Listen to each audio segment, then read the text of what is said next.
愛してるんだ。誰にも知られることはない。しないで愛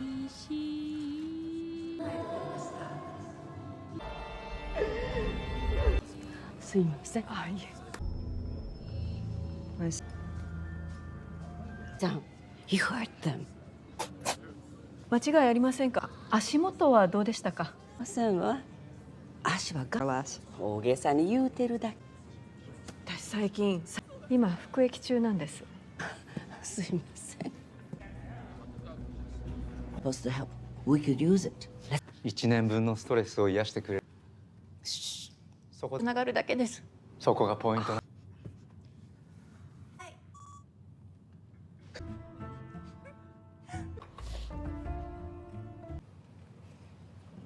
最後に2人に会ったのはいつ？ Sunny's first episode opens with a Japanese guy lying in a pool of his own blood after being killed by a robot.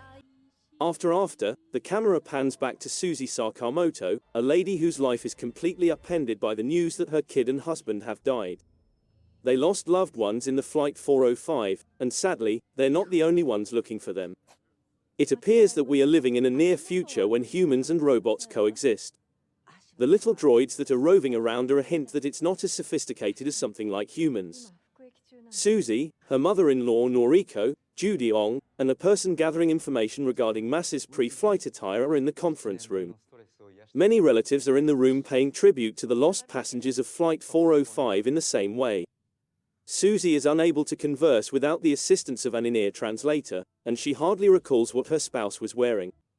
It is revealed that Massa was employed by a robots business in the refrigerator division. During a crying ceremony held at the hotel, the families of the survivors contact the phones of their loved ones who have vanished and sob to the voicemail that answers. However, when Susie phones Massa, the phone doesn't stop ringing, indicating that his phone isn't off. Susie keeps observing an odd old man wandering around the conference facility.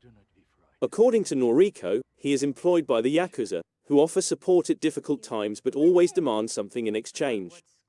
That evening, Susie comes home to find a gift waiting for her from Yuki Jun Junimura, one of Massa's co-workers.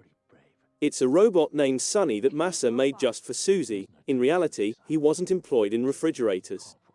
Susie is reluctant to accept it when Yuki shows her how to turn it off, even though she doesn't want it because her mother was murdered by a self-driving automobile. She does just that as soon as Yuki leaves, stuffing it into a closet along with cleaning materials.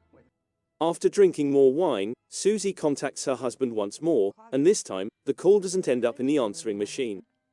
But by the time Susie comes back into the living room, Sunny has managed to wake up and get out of the closet. She puts it back and falls asleep right away. After a while, Sunny has turned back on after Susie falls over her son's toys.